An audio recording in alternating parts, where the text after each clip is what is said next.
Gives me great pleasure to welcome on today's show an amazing artist known as Luis Esteban Ortiz, or AKA Luis Perico Ortiz. Luis, thank you so much for accepting our invite to join us today. Absolute pleasure and honor to have you with us. How are you? I'm fine. I'm fine. I'm grateful for your invitation, and I'm very happy every time that someone requests anything of me. I feel honored. No, the honor is ours. So thank you so much. I mean, you're a composer, an arranger, a producer, a trumpetist with a career spanning over 60 years. That is an absolute achievement in itself. And you started off from a very early age, as tender as 10 years old.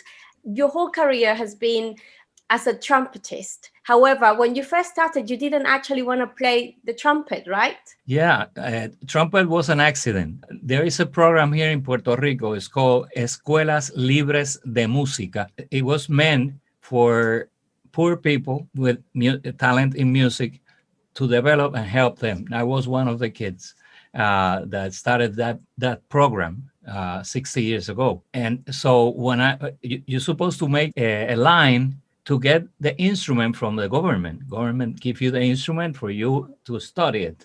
Right, And when I got to the line to get my instrument, I wanted a sax.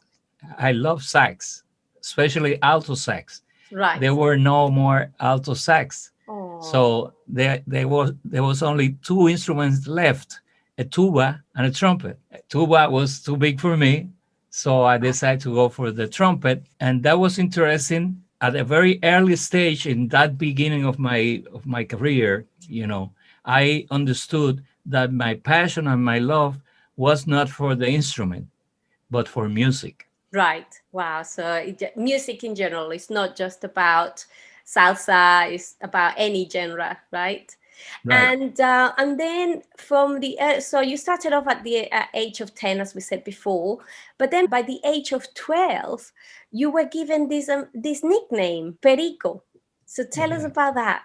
Well, when I started trumpet, there was a very famous group being developing at the time. It's called Rafael Cortijo with Ismael Rivera as a singer. On Saturdays, I used to go to all the radio stations in Puerto Rico in the decade of the 50s and 60s. All radio stations, they have a radio theater. So I used to go and see these beautiful orchestras and all that, and I fell in love with the sound of a combo, which for the music element of itself, Mhm. it was kind of ridiculous because it was two trumpets with bright sounds and two alto sax with bright sounds. So he had a trumpet at the time, a trumpet and an alto. So it amazed me how it sounds, how those overtones create a sensation in my heart that moved me. So anyway, I used to go behind a barrier to Right. listen to them with no permission, and I used to take my trumpet out and make believe that I was playing with them, Oh, in my nice. mind, right? In the artist's mind. Oh. so so I used to do that, and I play by ear the first composition that they rehearsed on that day. That was Quítate de la Vía Perico. Quítate de la vía, Perico. And when they got out of the rehearsal, I approached them, Oh, and wow. I approached Ismael and said, "Listen to me. I know your song. I can play with you." And I Wow. played the song for them. So Ismael, he said, "Well, from now on, your name won't be Luis Esteban Ortiz. It will be Luis Perico Ortiz, and you're gonna give a lot of greatness to our country." Oh, that's a beautiful story. That's amazing. And that's Wow. how I have the And nickname. and I like the way that you've carried that name with so much pride, because most of your albums actually have a parrot on them as well. So which is Yeah, quite interesting. That's so nice. Now, I'm an animal lover. nah, that's beautiful. Yes, I think you've got a dog, right? Jazzy. Jazzy, nice. Now, so that was at the age of 11 or 12, and then your early 20s, then you decided to move to New York, pursuing a particular artist. So tell us Mm. about that. Well, I started so early that when I was say 17, 18, I already play, in all circuits of music, big orchestra, television, making jingles. I started at that time also to arrange. I Wow. was a member of the Conservatory of Music. I was doing a lot of things. And with all, honesty, Puerto Rico became kind of small for me. I needed a bigger radius to Wow. expand as an Yeah. artist. So I was doing an arrangement on a Saturday, and I heard for the first time the sound of Mongo Santamaria. And I said, wow, that's what I want to do. And I resigned all my positions. Wow. I talked to my wife. We were newlyweds at the time.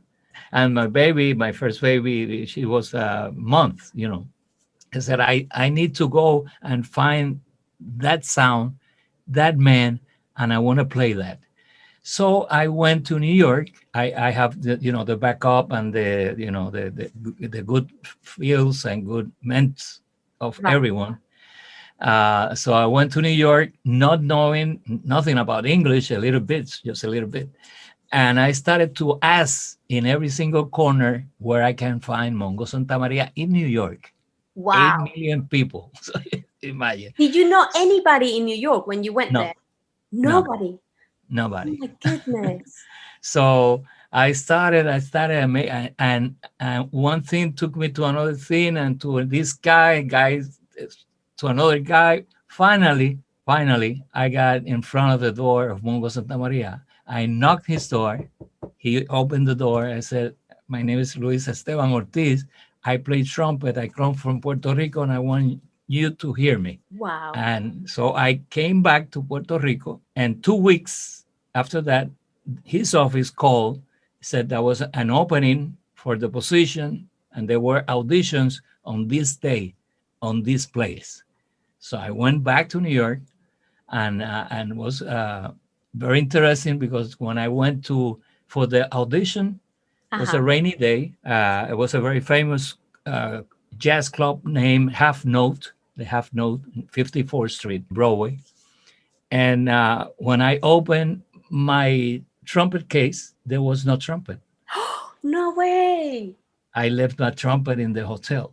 Oh my God. So the person that I was supposed to take the position, the trumpet player that was leaving, his name was Ray Maldonado, one of the greatest trumpet players. He said he saw me because he saw the people. There were a lot of people, trumpet player, trying to get the place, the position, and so he said, "Well, take my trumpet, take my mouthpiece, and good luck." So I make my audition with a trumpet that I never played and a mouthpiece that was far beyond from what I used to play. Oh my goodness. I went back to Puerto Rico, and 2 weeks later, they called me. They say, "You have the position, Mr. Ortiz." Oh my God. I bet you were jumping on one leg. Oh, imagine, imagine. It was a Amazing. great experience. Great And how experience. long were you with Mongo Santa Maria? I was 4 years, from 1970 to 1974. And what was that like? Playing with Ah, amazing wow. artists. It's beyond. He is the beginning. He is the true beginning of what I am today. Because through him, I made and I exposed my talent, and I was considered by many artists and situations in music, and travel all over the world, uh, and I claim respect at a very early age from the biggest, Wow. Buddy Shaw, Dizzy Gillespie, Wow. Miles Davis, all these people. They love our music. They love what we are. That's why now I'm as a teacher, when I go and I give dictate master classes and all that.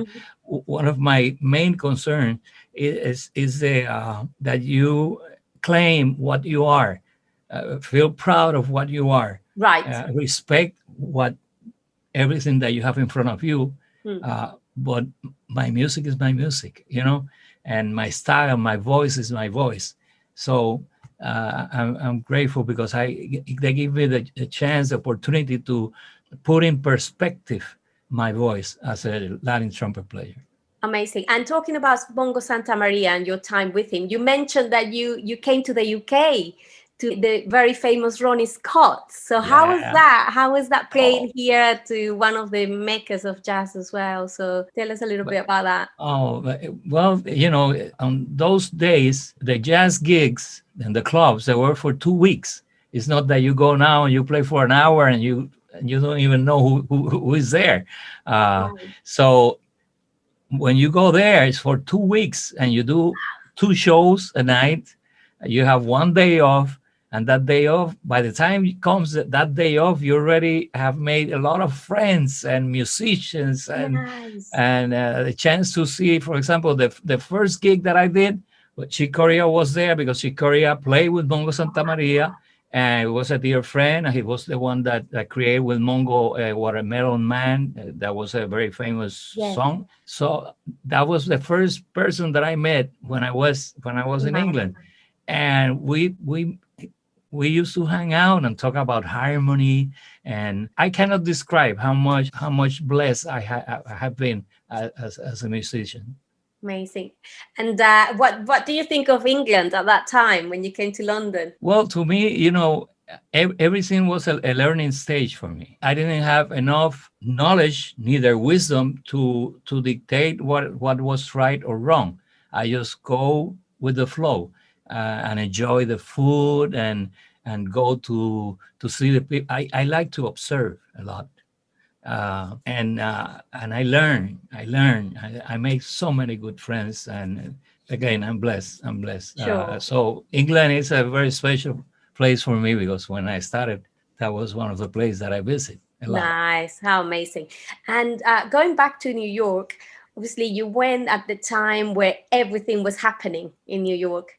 And you also got the opportunity to work with some amazing individuals as well. Just continuing, I mean, in your career, you have worked with some amazing people.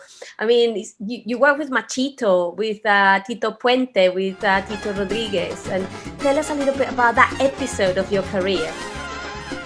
Well, for me, one of the main things that I did, not knowing that I was doing it, it was listening. Right. So for me, to listen to the stories of Machito, Mario Bauzá, Tito Rodriguez, Tito Puente, his musicians, Frisaura, his musical director, they were talking, and they used to meet in a Chinese place in 8th Avenue from Chino Cubano. It was a Chino Cubano restaurant. Oh, okay. And they used to hang out over there in the afternoon to have cigars and dark coffee and talk about reminiscence about their countries, Cuba. Oh, nice. So I heard some great stories. I learned so much.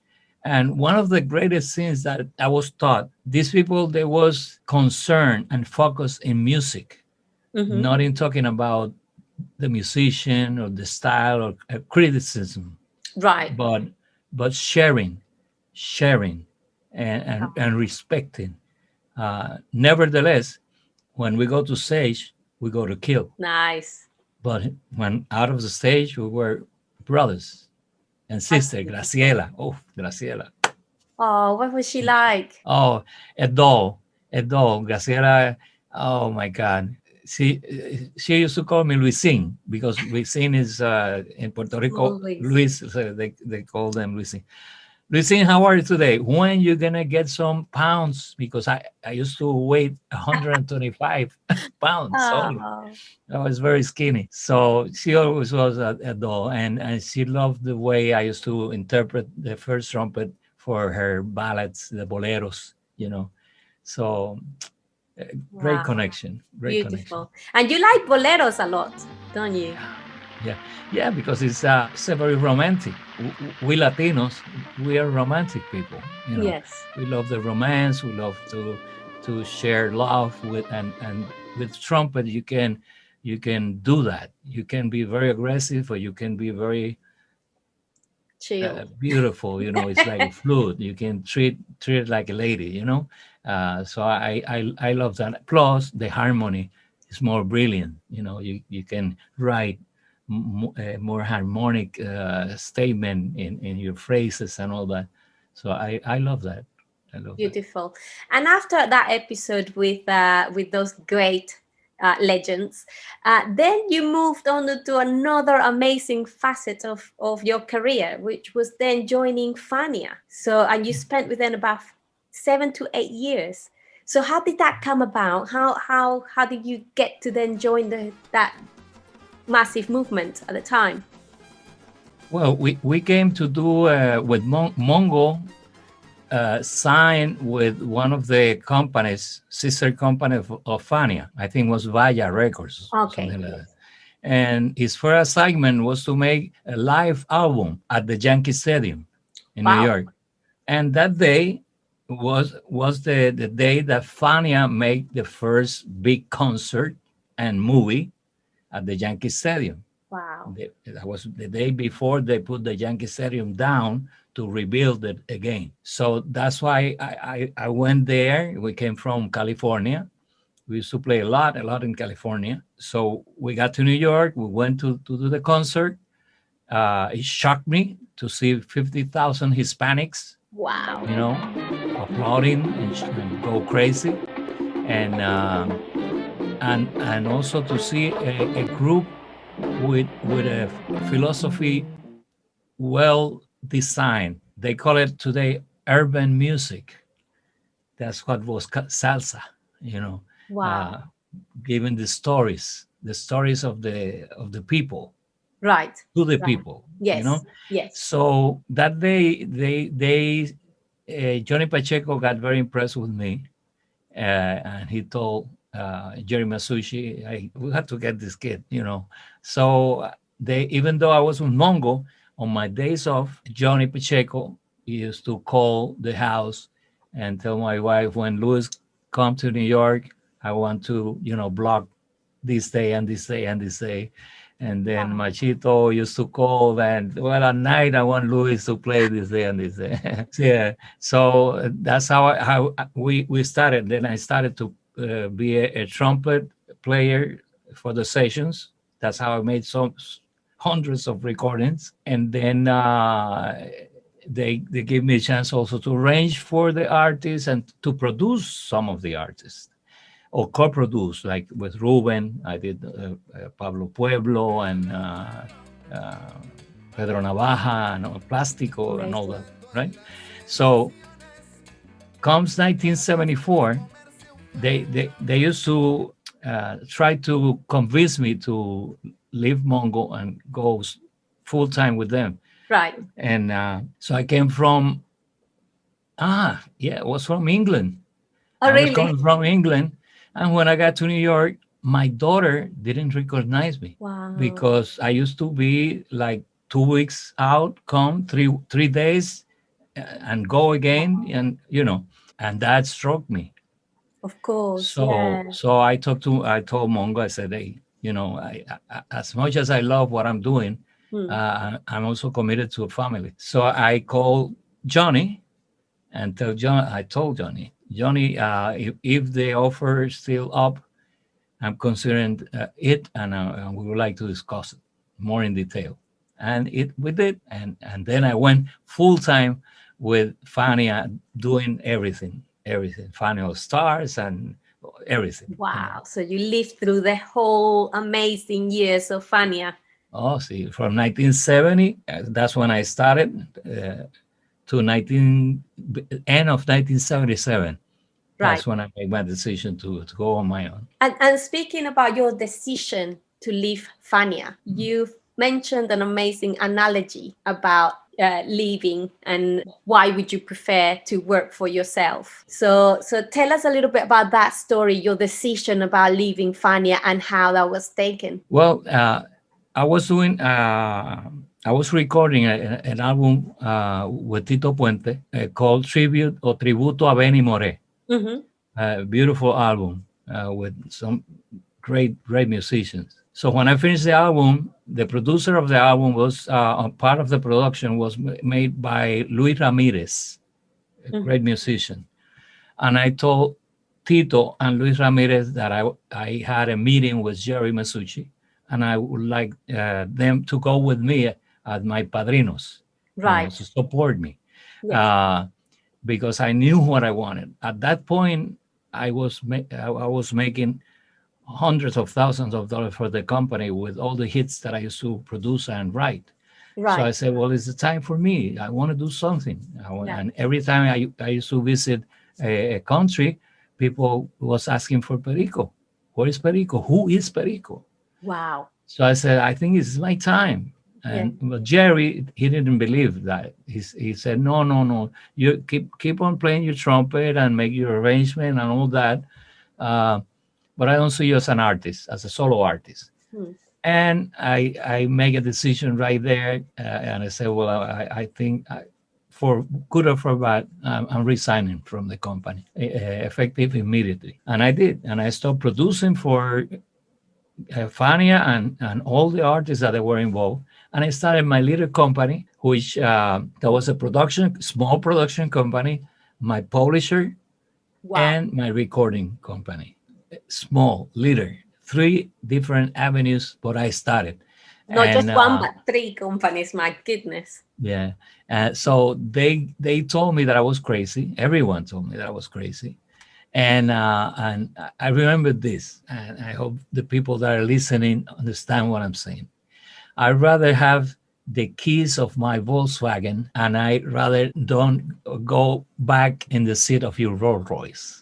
Yes, absolutely. When I heard that analogy, I thought that's that's spot on.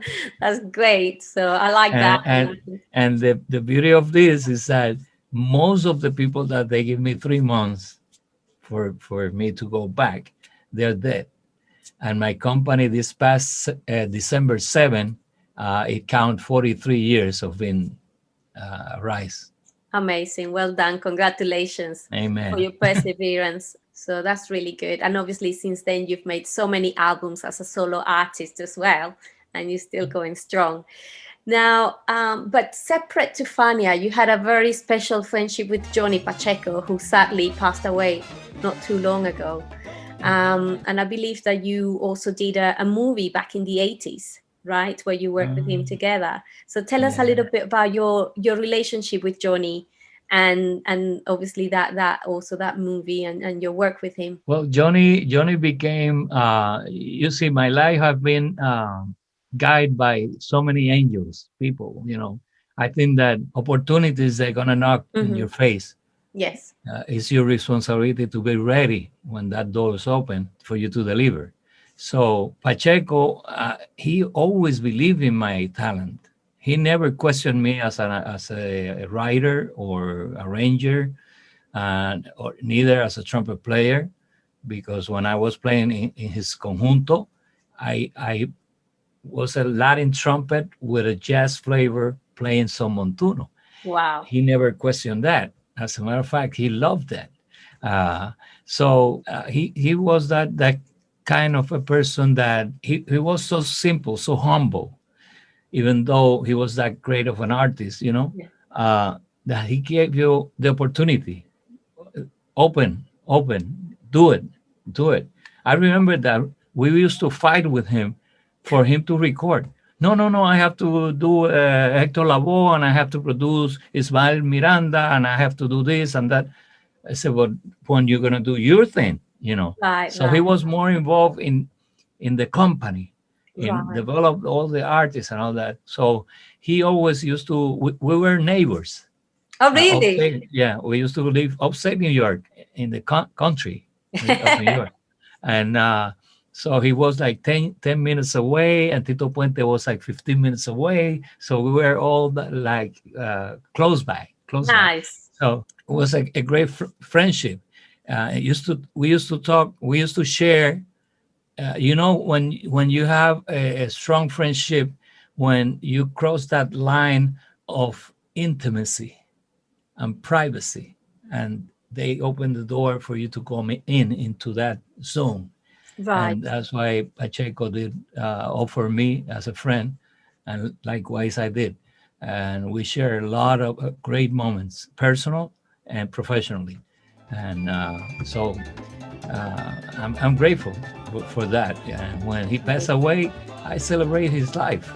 Right. It was Right. time for him to rest, and he did. He did what he did, and what he did, it won't be ever be Replicated. compared. Mm-hmm. Yeah, because I mean, salsa is salsa because of him. Yeah. Yeah. He, Absolutely. he put the right positions and the right Mm-hmm. thing, and the exposition of the. I was I have the name because of Fania, because Wow. that spectrum, that Yes. radius Yes. of action worldwide. If not, then I'll be a great trumpet player from Puerto Rico. That's it. Right. Right. It was the stage that it gave you that platform to Yeah. become a worldwide name, a world-known name. That's amazing. And when was the last time you saw Johnny? How long ago Uh, was you last saw we him? did a movie. Oh, you asked me about a movie. We did Oh yes, yes, yeah, yes. in the 80s. Uh, I built my first studio. Right. Yeah, 1980, I think it was 85, no, 83, early 80s. And he called me and he said, Louis, I have to make a movie, a score, and I want you to write it with me. Wow. And it's going to call Mondo, New York. And we did the movie in my little studio with him and the technology and all that and all Wow. this. And it was rock and roll, Well, hardcore rock and roll. Okay. uh, so we did that, but the score is more than music. I have to, get stage the effects, the sound effects, all the ambience, so on and so forth. So it was a great experience to a level that the movie was scored 2 or 3, and our music was 4 star. wow. And Oh, one question, how come it was a rock and roll music, but Johnny Pacheco and the likes of yourself are involved? So how did that work? well, Johnny Pacheco, before he was Johnny Pacheco, the band leader, Mm-hmm. he used to make all the recordings in New York in the 50s Oh as wow. a studio musician for all these big names. Wow. All you name it, he was, from Frank Wow. Sinatra up and down, and so he met so many people, so many people. So this guy, the producer, he said, I want to do this score, but I want some kind of a Latin mirror Right. into the element of music. And Johnny, he gave me so I was like 3 weeks, no sleep, just listening to the Wow. artist, because I think the name, the feature was an artist called Phoebe Snow or something like that, Phoebe something, that's supposed to be like a mega artist in that phase of music. Right.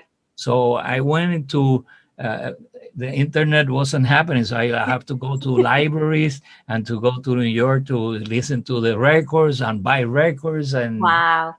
and all that. So I did the scouting and the looking for, and I did that. So when I started to make the music, when they give me the raw pieces for me to Uh-huh. start writing, I knew to whom I was writing. Right. Right. So it was very interesting. Proper research back then.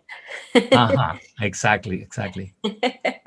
Now, moving on a little bit, then when you started your solo projects, as a solo artist, and you found obviously Fania wasn't going to support you on your solo career, who was that person who decided, yes, I'm going to help you with your solo project? Well, I have a dear friend called Ramon Rodriguez. Ramon Rodriguez was also, he is still alive, composer of many hits. And he was singing background vocals with Johnny, and he was my brother. He's still my brother. And I expressed to him, he said, Louis, but you how crazy can you be? You know, you live in the most popular orchestra in, Fania All Stars. You live in you're living something that people kill themselves to have your place. I said, well, I want to give me a chance. So anyway, we had long talks for many days, and he said to me, I have a guy that he want to invest money, and he like to start on this business of music. So I mentioned your name. So that's why it came this guy called Hector Soto. Okay. And he created a company called New Generation. Right. And then I did my first album just to see what happened just to test my first salsa album. Prior to that, I did a fusion album with Martin Cohen, Latin percussion. Right. That was the first album that I did, a solo album. Then I did my first salsa album with Hector, New Generation. Then I used piano, Popo Lucas, Salvador Cuevas en el bajo, Cachete Maldonado on congas, all superstars, great friends. So we did that. We did the album, and that Venezuela shot. Venezuela opened the radio for me, and the people give me the confidence. And my first radio hit was Julián del Valle, and I wrote that in Venezuela, and was the first radio hit that I had was in Venezuela. Amazing. That's nice story. Nice connection with Venezuela. I'm pleased to hear. And then do you have many concerts? Was it Caracas where you went to when you were in Venezuela? Yeah, I was Caracas, Maracaibo. Nice. I did all that, los festivales Carnaval. Yes. Carnavales, all that. I mean, I was all over Venezuela. There is an interesting story about you being in Venezuela performing for the carnivals, and you were with Celia Cruz. And apparently there was a recording that you had to do, and you had to tell us a little bit about that. I won't give it away, the story. Well, I was doing the Carnivals Venezuela with Johnny Pacheco and Celia Cruz, and Jerry called Pacheco from New York and he said, I need Louis to come and put the trumpets and a solo in this particular song that we're doing for Columbia Records. And Johnny said, well, but Louis with me here, how postpone it. I said, no.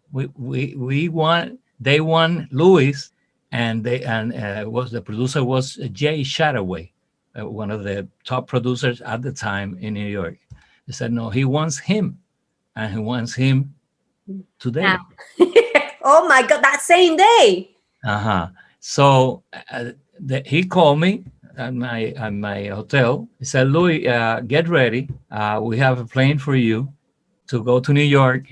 You'll do a recording. You have to record the three trumpets and a solo. Wow. And then they will bring you to the airport, take the plane, and come here to play with me tonight.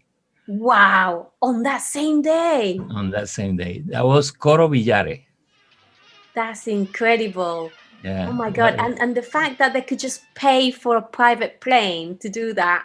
So they wanted me. They really wanted me. So, but you see something, Tuli, I never realized all the beautiful things that I had till I was with more wisdom of life.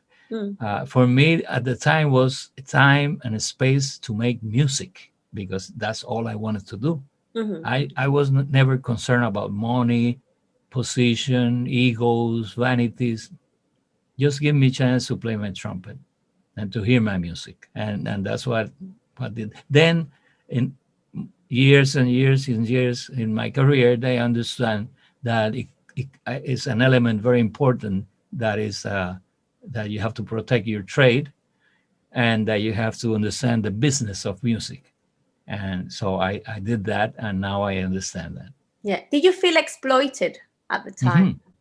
Yeah. When I understood, but at the same thing, you see, when things they go wrong, I see the beauty of this, the beautiful side of it. I Okay. I don't dwell in what. Yeah, sure. Yes, I was Move on.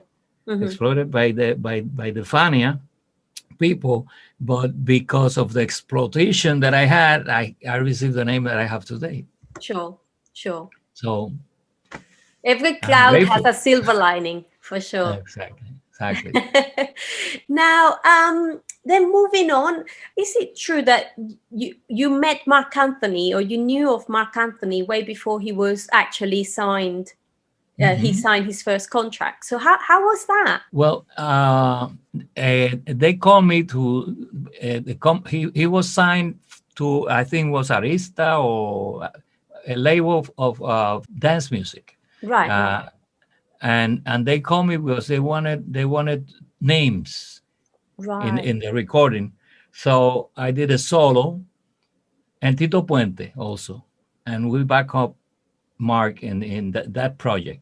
Okay. And I make a connection with his manager at the time, David Maldonado, Hmm. and David Maldonado took it to my studio for me to do a demo tape of 5 of his songs. And so I started to work with him and making demos and listening to his ideas and all that. And suddenly we put in the vocals of one song. He used to do jingles for me, sing jingles for Wow. my clients. Uh, so one day he's in the studio with me, and we put in a draft voice track. And when I heard that rendition, I told David, this is the new version of Hector Lavoe. Wow. He's not a sonero, but he's a great interpreter. Right. Great, and he have a totally fresh direction of what salsa is going to be. So I said, you're crazy. You're always with your crazy ideas. He said, no, give me a chance. Give me a chance. So I took Mark to Raul Mercado, Right. and I explained to Raul, this kid is going to be big. He's going to be big. So I got him signed his first contract, and I was his first producer assigned, because I was the one that took him over there. But Mark at the time, he was a little bit irresponsible, and he couldn't meet my schedules, and Right. I Right. was not ready to meet his schedules. Yeah. So I resigned. I broke the contract, Right. and Sergio George was my piano player at the time, Wow. and Raul Mercado needed that kind of sound, that kind of refresh approach, and he got involved with Sergio. Sergio comes in, Sergio produced Mark, and that's it. That's a great hit. Incredible. Wow. Yeah. And when you mentioned Ralph Mercado, for those of my colleagues listening, that's the owner, founder of RM Records. So may he rest in peace. Now, that was your time in New York. So over 23 years in New York, with an amazing career, having worked with some amazing artists. And then you decide to go back to Puerto Rico. Yeah, well, it came a time and point that Mark came, Tito Nieves, Jose Right. Alberto Canario, La India. So was the new breed Generation. Mm-hmm. was coming. So I already was exposed for 23 years, and I was more than grateful Yes. for 23 years of so much things happening. So now the club owners and the concert promoters that started to look at them and not looking at us. So I started to have not that many gigs or concerts, Mm-hmm. So my advisors, they analyzed my accounts and all that. I said, Louis, you have to relocate. New York is already gone for you. Right. New York gave you what it had to give you. So I went to Miami. I didn't like Miami. I went to California. I was too too cold for me, as music, Latin music goes. Right. And then I come to Puerto Rico to visit my father and my mother. And my wife's abuela, grandmother, Grandmother. Uh-huh. she died many years ago, and she didn't have the chance to went to the burial. Right, right. So I took my wife Diana to the Cemetery. cemetery. And was raining, raining, raining, raining, and we couldn't find the place where she was buried. Oh, So I said, Diana, well, let's make it, some other day. We're gonna be here a few days because this rain is not good for us. So I told her, let's go under this tree hmm. to till the rain comes, and I feel some kind of peace. When I looked down, I was stepping on Ismael Rivera's grave, Wow. What are the and chances of that? I mean, wow. it touched me. I mean, like he was telling me, "You're in the right place." Wow. So I made the decision. These 26 years that I've been here, back in my country, regardless of being my country, they have been the most grateful, the most happiest times that I have been made in my life. Fantastic. That's beautiful. And now you've actually, since being back in Puerto Rico, you've been teaching, you've been doing master classes. Tell us a lot about that facet of your life as well now being back in Puerto Rico. Well, when I came in, I put my orchestra together Uh-huh. for 2 3 years, but it wasn't the same. It- the business changed, the Right. people changed. It was a change. I Yeah. said, no, I think this is not my time. This is the time for other people. Yeah. So I'm going to go more in the industrial phase of the music as a producer, arranger, consultant. So I developed this new company that have to do with that, with developing events, Right. developing concerts. And for example, I was the musical director and producer for the Carolina Jazz Festival Wow. for 13 years. Bolero. I did a lot of things and then I one of my dreams when I left the Conservatory of Music many years ago was that someday, sometime, you can go into the conservatory and learn our music at a level of university. Wow. The traditional Puerto Rican music. Right. And it did happen. It did Amazing. happen. So I became one of the teachers for the Conservatory of Music of jazz performance and Caribbean history music. Wow. And I was with them for 6 years. Then I was 3 more years as a artist in residence with Eddie Gomez. So I went into that. Then after that, I went into develop. It was a big change of music stores here in Puerto Rico, called the Casa de los Tapes. Uh-huh. And I developed for them a recording studio and a recording company. I was the Wow. A&R of the company, and I kept on doing my master classes and visiting cities like New York, Chicago, California, and scouting, also looking for new talents for the conservatory. So I went into that scene, and I was very happy because I was helping a lot of people, and feeling good about what I was doing till a year ago. Wow. And That and and talking about the talents, there is a Venezuelan musician who worked with you, Iturbides Vilche. ese es mi hijo. Yeah, yeah. One day I was in the conservatory and I see this young kid playing, and he comes to me. He wanted to meet me.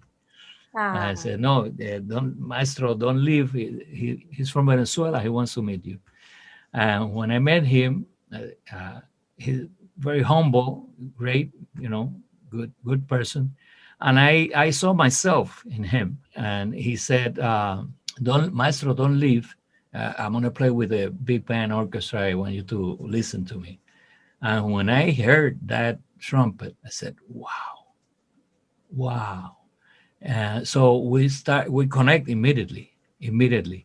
So we are dear friends, and I'm very happy. And I try to encourage him because you see, one of the situations in the business element of music is that the musicians, because we love so much what we do, Mhm. we get too emotional and we forget about the business element, which is 75 to 80% of what is our music life.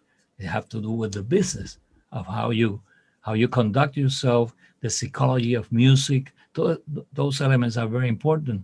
So I've been developing that, and especially when I go and do master classes, I talk about the infrastructure of the artist, and I Mhm. have an essay of that that Wow. has to do with how you divide in three uh, main elements your life as an artist: your legal representation and your accounting administration representation, and Wow. how you go about it, and so on and so forth. It's very interesting. So I've been doing that with Iturbides, and nowadays Iturbides, he doesn't play with orchestra. He is Iturbides, and he played with Wow. symphonic orchestra, with big orchestras. He's a personal friend of Arturo Sandoval. I mean, he is Iturbides. He's a trade now. Fantastic. And is he still in Puerto Rico, or has he moved? No, he is now in Washington. Nice. He's in Washington. He was in Texas for a while. He's in Washington. I think he's going to be for a few years over there, and then he plans to come. He said, "I want to buy the residence next to you. I want to live next." Ah, oh, that's Yeah, nice. So you're still in yeah. I touch. love him. I love him very much. Wonderful. And we're getting now towards the last two questions that I'm going to ask you, Luis, and thank you so much for your time. So with this last year of pandemic, how have you embraced the virtual situation? Well, I'm very excited about life. A month before the pandemic started, and Mhm. they closed Puerto Rico in March 12th. A day like today, a year ago, Oh they God, closed Puerto yes. Rico, right? That's true, yeah. So, a month before that, I resigned from Carolina. That was it's a town, a big town that I was doing a lot of works in music, and I used to have a symphonic orchestra that I conduct, and I was the main conductor and the main arranger for the orchestra. And I said, I was motivated by so many fans, so many people that said, "Louis, we want to hear you again. We don't want to hear your productions. We want to hear you." Wow. So I made the decision. I again talked to my wife. I said, I think I'm gonna give him a chance again to see if Federico can go. And I did my virtual concert, and it was a beautiful concert, a very exciting concert. I included jazz, big band, bolero, salsa, traditional salsa. It was an hour and a half, and I did a very strong media coverage worldwide, and I received the thumbs up from all of the media and for the people, promoters. So that gave me an opportunity, and now I'm developing a virtual company, which Oh, now that's we are in the middle of two projects, and I love it. I love it. I love it. fantastic. I'm so gutted I missed that virtual concert. Uh, But is it still available? Are we still able to watch it? okay, this is gonna happen. One of the things that they're gonna happen. I'm opening my online store. Excellent. So on the store, you're gonna find excerpts of the full concert. You're gonna find my scores, my parts, merchandise, and I'm gonna be one day every week in the store for people to greet people and to help them to whatever they need in the store. So that's like one of my babies. That's fantastic to hear. And also, you've actually started some Zoom meetings online, which is called Sigo Entre Amigos. Tell us about that project.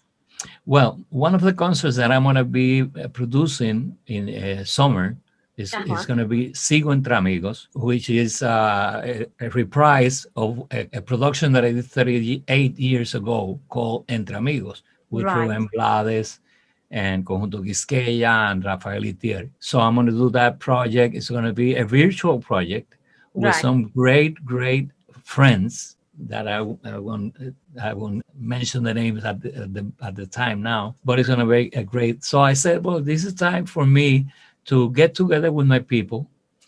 So we do a Zoom, Facebook Live, and Instagram Live on Sundays every other Sunday Uh-huh. from 1 o'clock till 2:30 and so.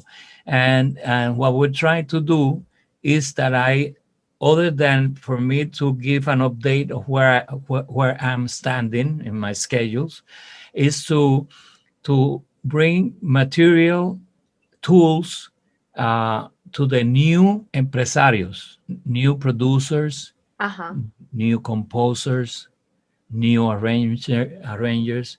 So I bring my people, professionals, friends, to be in the meeting, but it's guide to create a colloquium Right. between the needs of them and the wisdom of what I know. Fantastic. Well, that's great to hear. And one final question. What would be, from someone who's had a career, as I mentioned before, for over 60 years, what would be your advice to this new generation of musicians and also of dancers out there? Well, one of the things that I always pursue since day one is my passion for what I do, and to understand and have a philosophy of what you are going to be. Who is Luis Perico Ortiz? That should be your main concern. Who are you, and who you want to be remembered Okay. Well, you want to what be remembered by. by, and what type of apportation you want to do in the music. Be Right. creative, but with passion. It have to be with passion. If Mm, not, then you will last 2 3 years and that's it. It right. have to be with passion, because things they're going to come, good, bad, ugly, tremendous, all type of levels of Yeah. what is a business. But the element of creation, you have to pursue through all that storm or wisdom or beautiful day.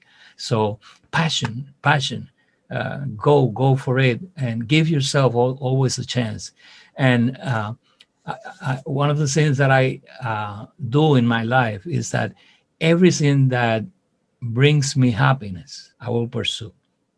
Fantastic. That's so beautiful. Thank you so much for that beautiful message. I really appreciate it. So, where can we find the information about all of your projects? Well, right now I'm in this production with my webmaster to put my YouTube channel with a lot of material, and also the online store with all that.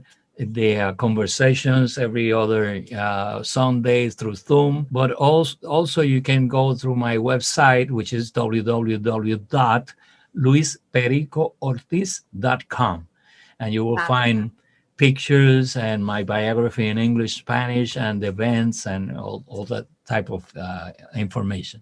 Beautiful. Luis Perico Ortiz, it has been an absolute pleasure to have you with us today. Thank you so much for your time. Very much appreciated. And stay safe and stay blessed. Thank Amen. you. Thank you very much for the opportunity.